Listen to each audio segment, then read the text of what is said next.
bani în sac, sunt ca Scrooge McDuck. Știu că-ți sunt pe plac, am bani în sac. Sindrom de pirat, tot pe Mastercard. Am bani în sac, zici că sunt bogat. Spamul bombardat, am bani în sac, dar sunt condamnat. Benji avocat. Mami e pe business, clar că știi. Mami e pe fashion, style sau stil. Mami e perfection, mami on the real. Mami e pe top, top, everybody feel. Mami de pe TikTok, chiar direct. E YouTube, ping pong, a ajuns pe drept. Mami e în challenge, mami vrea doar mii. Mami e pe fază, alții pe filozofie. Că banii ne-au schimbat, zice doar săracul. Că banii tot distrug, nu vede doar un or. Banii sunt o boală, sunt bolnav de dracu. Țin banii sub saltea să pot să dorm ușor. Am bani în portofel pentru cafea cu lapte. Am bani în portbagaj de vreau să fug de nord. Am câte o fată în orice țară în lumea toată. N-am nicio șansă să dorm singur în dormitor. Bani, bani, numai bani, bani, bani. Capul meu doar bani, ochii mei dolari. Bani, bani, bani, numai bani, bani, bani. Mă privesc cam rău, zici că sunt hoinar. Am bani, euro, lire. În orice ce-mi fac câte 1000. Hai să nu vorbim atât de mine. Cu atâția bani poți să uiți de modestie.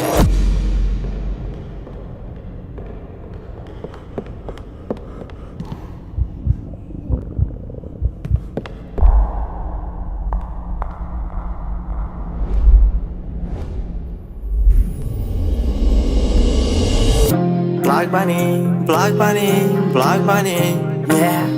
Plac banii, plac banii, plac banii, yeah.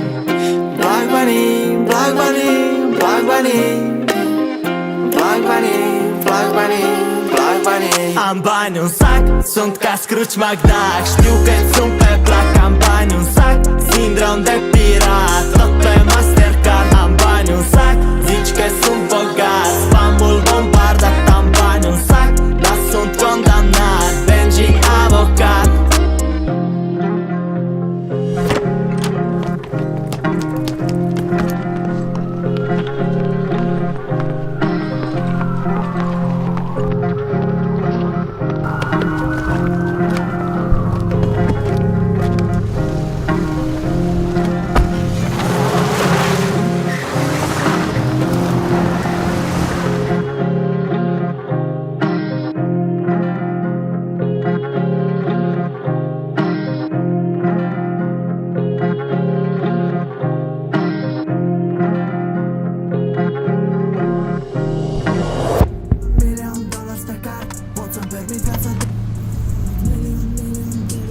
General Grigore.